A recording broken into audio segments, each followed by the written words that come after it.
hari Minggu buat kita semua. Tuhan memberkati. Bapak Ibu yang dikasihi Tuhan, di beberapa daerah yang ada di Indonesia ini sedang terjadi namanya stunting. Stunting itu adalah suatu pertumbuhan yang tidak wajar, pengaruh dari makanan yang diberikan kepada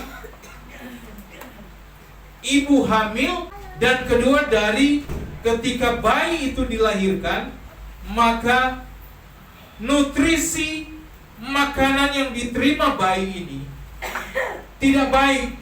Maka itu dibilang stunting karena pertumbuhannya tidak wajar.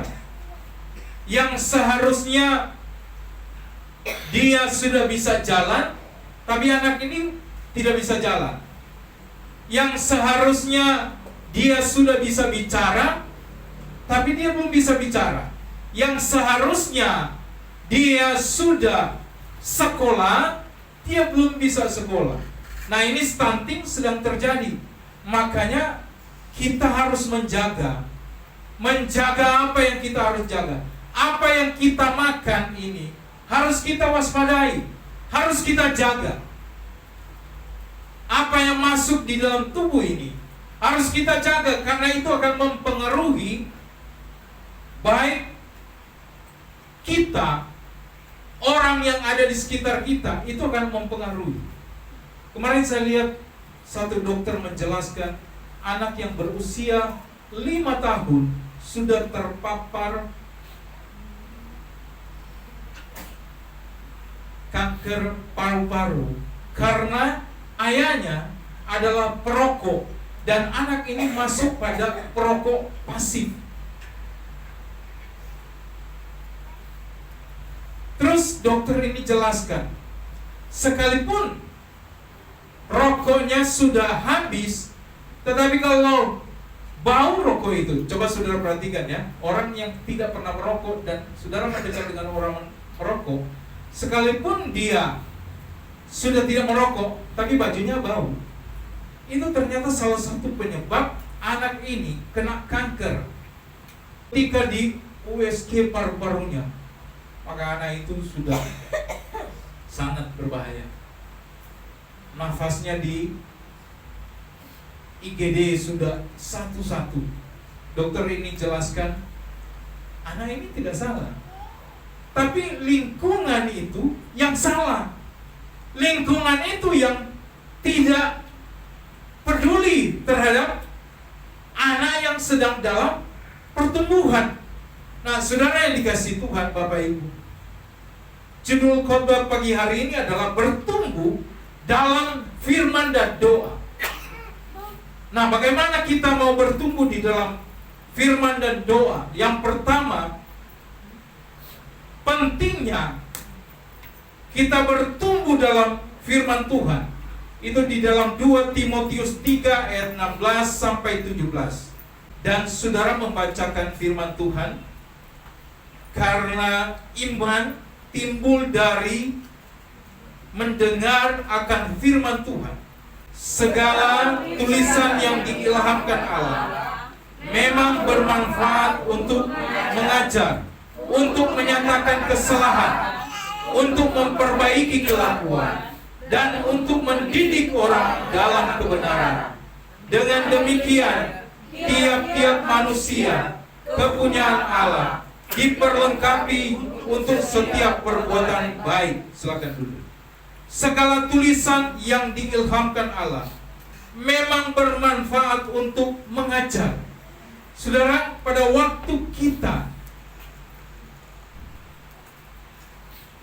ada di sebuah ibadah semacam begini, atau ibadah komsel, baik itu di anak-anak, baik itu di youth dan teens, atau baik itu juga di wanita. Sebentar sore ada ibadah wanita.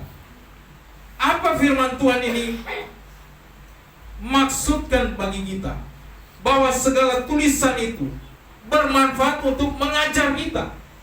Mengajar kita agar kita ada di jalan rule, garis yang benar, agar kita tidak salah jalan. Nah, firman Tuhan berkata bahwa memang bermanfaat untuk mengajar, untuk menyatakan kesalahan. Firman itu tidak hanya sampai pada mengajar, tapi sampai kepada menyatakan kesalahan. Kesalahan siapa? Kesalahan saya pribadi, kesalahan yang kita lakukan. Jadi firman Tuhan itu tidak hanya mengajar, tapi menyatakan kesalahan. Saudara, pada waktu Daud, dia berbuat dosa, dan Daud pikir bahwa dia bisa sembunyikan kepada banyak orang. Tetapi Tuhan bicara lewat Nabi Nathan untuk samperin itu Daud itu, karena dia telah berdosa. Tidak ada orang di negeri itu, prajurit-prajurit, masyarakat, yang tahu tentang dosa yang dibuat oleh Daud ini. Dosa itu adalah dosa pada waktu Daud menghampiri Batseba. Dia hampiri dan dia juga skenariokan tentang pembunuhan dari suami yang dia tempatkan di paling depan agar dia mati. Ini skenario yang jahat sekali. Perkataan dari Profesor Said Tapi, secepat-cepatnya kebohongan orang, biarpun dia lari cepat sekilat, tapi toh dia akan jatuh, dia akan terungkap. Lihat saudara, kurang apa mengatur skenario pembunuhan dari siapa namanya itu? Yosua. Itu skenario itu luar biasa. Tetapi sekalipun ditutupi, toh juga terbongkar. Terbongkar. Beberapa hari yang lalu ada anak-anak waktu lebaran haji itu main petasan, dia lempar di depan rumah kami. Tapi karena kami ada CCTV, kita lihat, oh si ini. Pertama kita panggil, kita tanya, kamu yang main petasan ya? Yang lempar? Oh enggak. Kamu ngaku aja. Kamu kan suka pergi ke masjid, sholat. Enggak, saya enggak. Tapi ketika kita bilang, oh baik, nanti kita serahin ini ya, hasil muka kamu di sini kepada orang tuamu ya, karena kamu tidak mengakui. Nah, mata kita ini tidak bisa kita lihat, tapi dibantu dengan CCTV yang bisa melihat jelas. Dan saya kira CCTV juga itu terbatas, tapi mata Tuhan ada di segala tempat. Hati-hati gunakan matamu, hati-hati gunakan matamu, karena Bapa di surga melihat kemana? Berarti Bapa di surga itu tidak terbatas. Dari tempat yang maha tinggi, dia melihat ke bawah. Karena Bapa di surga melihat ke bawah. Hati-hati gunakan matamu. Jadi apa yang menurut kita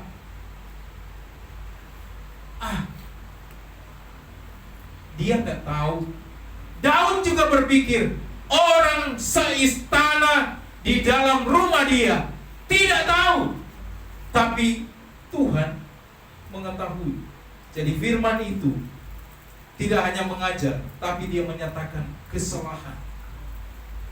Kesalahan bagi kita supaya apa? Sadar. Kesalahan bagi kita supaya apa? Ini loh, kamu sudah salah. Salah di dalam bertindak. Menyatakan kesalahan, memperbaiki kelakuan. Jangan kita masuk di lubang yang sama. Jangan kita masuk di lubang yang sama. Saudara, seorang artis namanya Amazon, kenapa sampai istrinya menceraikan dia? Kenapa istrinya memang tinggal? Karena berulang-ulang narkoba ini memang nggak bisa cuma kita bilang hilaf. Enggak. Kenapa banyak artis sudah ketangkap, masuk lagi, ketangkap, masuk lagi. Sesuatu itu tidak hanya sampai di maaf. Bagaimana kita harus memperbaiki kelakuan kita. Maka saya pernah naikin di grup El Shaddai. Ibu Gembala pernah menanyakan, maksudnya tulisan ini apa? Jangan pernah engkau memaafkan. Karena memaafkan adalah senjata kedua. Dia akan lakukan itu. Dan dia pikir dengan minta maaf dia bisa lakukan. Dengar ya, baik saya punya omongan. Dengan permintaan maaf itu merupakan senjata kedua yang dia akan lakukan itu. Bisa nangkap? Bukan soal maaf, tapi harus bisa memperbaiki diri. Oh, saya lemahnya di sini. Saya tidak kuat di sini. Artinya, ini mengajarkan pada kita untuk kita jangan berbuat kesalahan. Jangan kita tidak mau mendengarkan firman Tuhan. Karena firman Tuhan berkata, untuk menyatakan kesalahan, untuk memperbaiki kelakuan. Kelakuan, memperbaiki kelakuan. Kelakuan ini tidak hanya untuk tertuju pada anak-anak loh, saudara. Tidak tertuju pada anak-anak. Tapi kelakuan bicara semua golongan. Semua golongan. Mengagetkan sekali saya baca Radar Bogor. Judi online itu paling tertinggi di Bogor Selatan. Saya harap saudara bukan salah satu dari orang itu. Karena apa? Itu tidak membawa engkau kepada kaya. Saudara, ini yang sedang terjadi. Dan semua instansi pemuka agama semua sekarang sedang dihimbau karena tinggi sekali. Tinggi sekali. Bukan cuma judi online, tapi pinjol juga tinggi sekali. Wah, ini sedang berbahaya sekali. Sedang berbahaya. Saya melihat saudara, jangan-jangan saudara memberikan persembahan sama Tuhan, hitung-hitung, tapi sama judi saudara tidak hitung-hitung.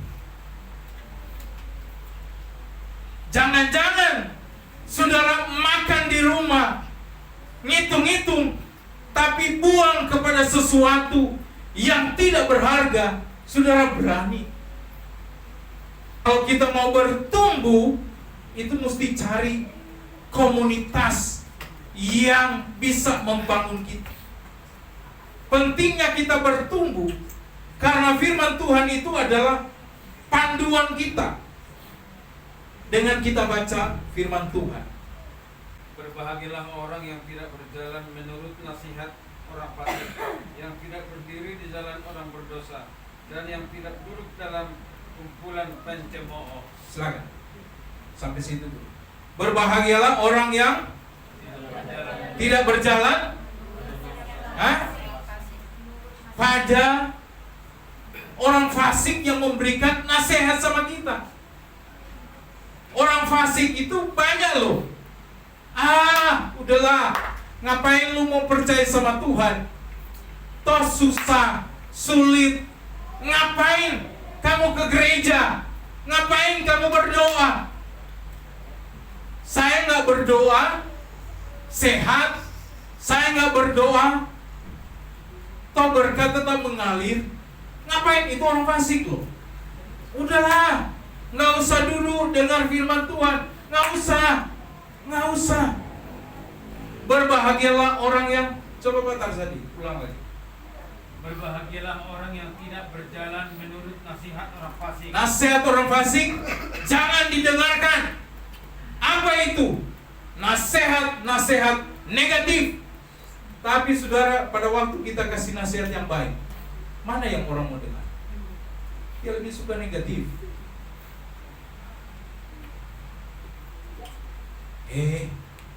Jangan merokok, nanti paru-parumu itu rusak.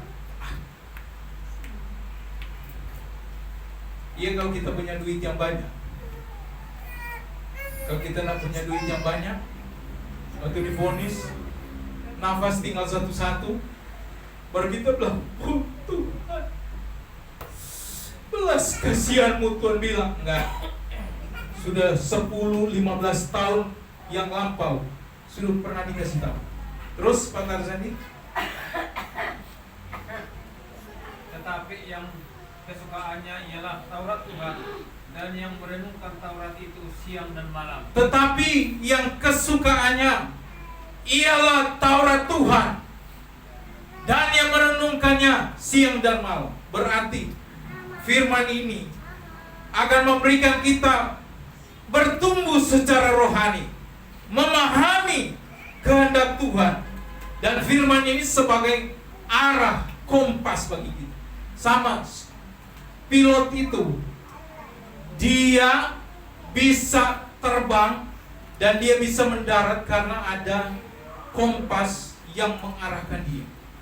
Nah, firman ini mengarahkan kita. Firman ini mengarahkan saya dan saudara untuk kita berjalan pada kehendak Tuhan. Yang kedua adalah doa. Tidak bosan-bosannya saya katakan doa. Pentingnya doa dalam pertumbuhan rohani. Doa mudah diucapkan. Mari sama-sama katakan doa. Mudah diucapkan kan? Apakah mudah juga dilakukan doa? Doa sangat sulit untuk dilakukan. Tapi pada saat apa kita berdoa? Saya tanya. Pada saat apa kita berdoa? Susah. Orang kalau dalam keadaan susah, baru dia akan mencari Tuhan. Tapi pada waktu dia senang, apa yang terjadi? Dia mau berdoa nggak? Lupa. Oh Tuhan, Engkau yang tahu. Tuhan lagi doa-doa. Aminnya nanti besok pagi. Marilah kita berdoa. Pak Gembala selalu katakan, marilah istri, anak-anak berdoa. Mungkin hari ini engkau menganggap remeh doa itu, ya, menganggap remeh doa itu. Tapi saya percaya dengan doa itulah yang melindungi, yang menudungi kita dari serangan-serangan si jahat kepada kita.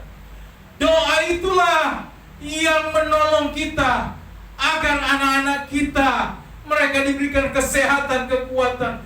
Doa itulah yang membukakan jalan bagi kita. Berdoa, berdoa, berdoa.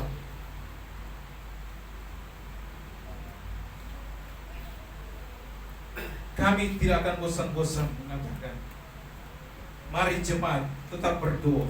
Karena doa adalah komunikasi kita dengan Tuhan. Doa bicara keintiman kita dengan Tuhan. Suami istri kalau sudah nak ngomongan, wah, udah bahaya. Sama halnya kita kalau sudah nak pernah bicara dengan Tuhan dan tidak pernah mendengar apa yang Tuhan mau, udah. Rasanya rumah tangga itu hambar. Benar. Anak dengan orang tua tidak ada komunikasi, hambar. Selalu saya mengatakan, mari jemaat El Shaddai, jaga komunikasi antara orang tua dengan anak. Harus jaga komunikasi. Penting ini. Mereka bercerita, penting. Mereka punya sesuatu untuk disampaikan sama kita, penting. Sama halnya Tuhan juga mau saya dan saudara berkomunikasi dengan Tuhan. Maka jangan heran kalau kita tidak pernah berdoa, kita tidak pernah akan melihat kebaikan Tuhan dalam hidup kita. Ada satu contoh di Alkitab, Hana itu, Alkitab katakan dia mandul. Kalau sudah mandul, secara medis memang tidak akan punya anak. Secara medis memang dia tidak akan mendapat keturunan karena mandul. Tapi Alkitab bilang, Hana ini setiap saat dia datang di rumah Tuhan. Setiap saat dia ketuk hati Tuhan. Setiap saat dia ketuk hati Tuhan.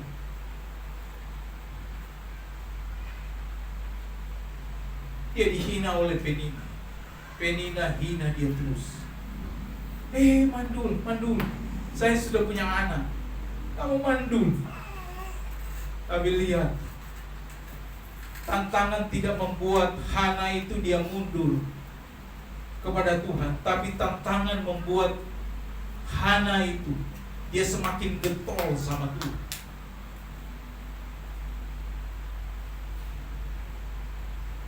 Pada waktu dia pergi ke rumah Tuhan, Imam Eli aja, imam itu salah. Dia bilang ini perempuan ini banyak minum kan. Padahal pergumulan dia terlalu berat sehingga Hana ini sudah tidak bisa mengucapkan apa-apa. Tinggal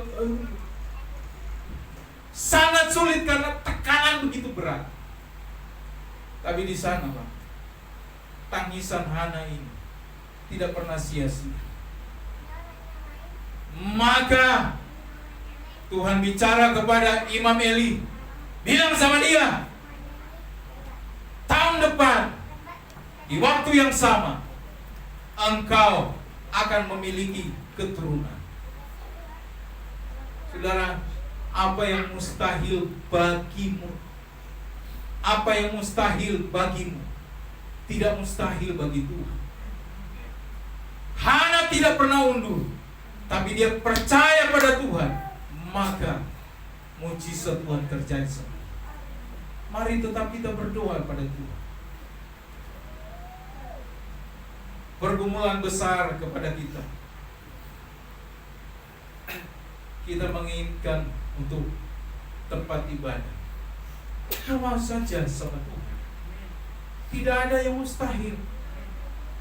Saya sebagai gembala jemaat hanya minta kepada Bapak Ibu kita semua doa.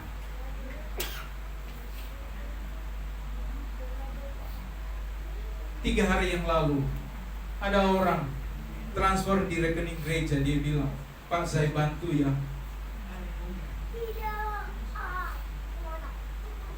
Dia bilang, ini kecil sih Pak. Saya bilang gini, nggak apa-apa. Dia tahu bahwa kita punya rencana untuk membangun. Tapi siapakah yang menggerakkan dia? Kalau bukan karena Tuhan. menggerakkan dia. Maka saudara yang dikasihi Tuhan, kadang-kadang kita hadapi begini. Kenapa ya saya doa-doa Tuhan? Padahal dia kakak saya, padahal dia adik saya, padahal dia om saya, padahal dia tante saya. Tapi kenapa dia tidak pernah kasih sama saya? Karena Tuhan mau bilang, bukan dari orang itu berkatmu, tapi Tuhan mau katakan, berkatmu dari orang lain yang Tuhan sudah siapkan bagi kamu. Jadi apa yang saya memberikan contoh ini, saudara, ini sesuatu hal yang perlu kita lakukan. Tapi kalau saudara tidak mau berdoa, ya tidak apa-apa. Kami sebagai pembimbing rohani mengajarkan, rule-nya begini, sama. Seorang guru akan mengajarkan kepada muridnya, begini cara berhitung ya. Tapi kalau muridnya bilang, nggak perlu. Kira-kira naik kelas nggak murid itu? Enggak. Mungkin kita akan begitu terus, akan mengalami stuck. Tapi yakinlah, saya senang sekali dengan program dari anak youth ini, bahwa ada mereka membaca firman Tuhan supaya mereka belajar betul. Betul itu, karena pegangan sekarang mereka adalah firman dan doa. Pegang kata-kata saya sebagai kepala jemaat. Anak-anak youth di tempat ini harus berbeda dengan anak-anak yang lain. Dan itu akan nampak. Betul, satu saat akan nampak perbedaan. Mereka yang sungguh-sungguh sama Tuhan, mereka yang cinta pada Tuhan, mereka yang merenungkan firman Tuhan, mereka yang suka berdoa.